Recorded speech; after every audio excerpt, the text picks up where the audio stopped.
And so with Annie, what we'd noticed is she would go from these highly scheduled days, right, where it's literally back to back to back patients, which, which is a whole nother subject that we could talk about in another podcast, changing the healthcare system to create breathing room for physicians.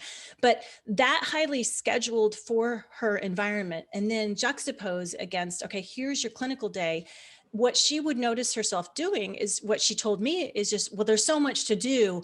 I would just show up and figure that I would know what needed to be done because there were so many things I needed to get to. And I said, aha. So what you're expecting yourself to do is to go from this highly scheduled, programmed day to a kind of unprogrammed, unscheduled day. And you're expecting some automatic prioritization pilot to take over and kind of expecting somebody else to kind of give you that schedule.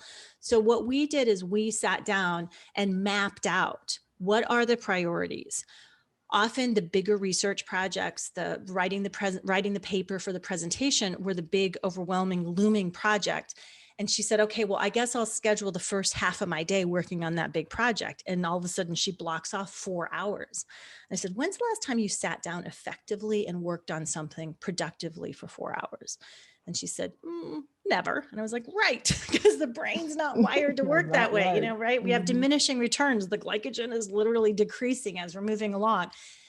Research shows us, Daniel Pink has written a whole book on this. It's just great on timing, that we tend to work really well in segments. If we can get in a state of flow, shut off interruptions. That's also an important productivity technique for making your non-clinical days more productive, and give yourself about 50 minutes. I always say, somewhere in the area of 45 to an hour of uninterrupted, focused time. And then you take a break and you get up and you move and you take a walk and you go take a flight of stairs or two to get your body and brain moving for about 10 minutes. You're going to be much more productive than if you try to do those 4-hour-long, stints where your brain is going to see that as a threat because it feels overwhelming and it's kind of, oh, this is going to be so hard. That's when the things that I hear from my physician's client was like, oh, I turned on solitaire. I started playing it on my computer. Or I'm suddenly super interested in answering emails that are not really pertinent from 3 weeks ago.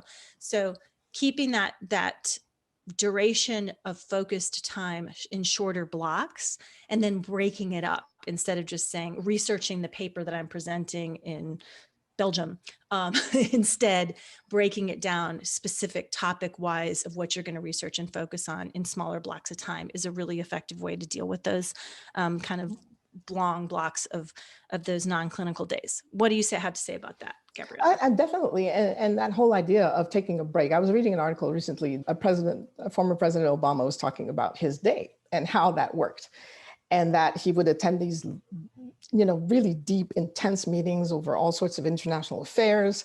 And that he would then say, thank you very much.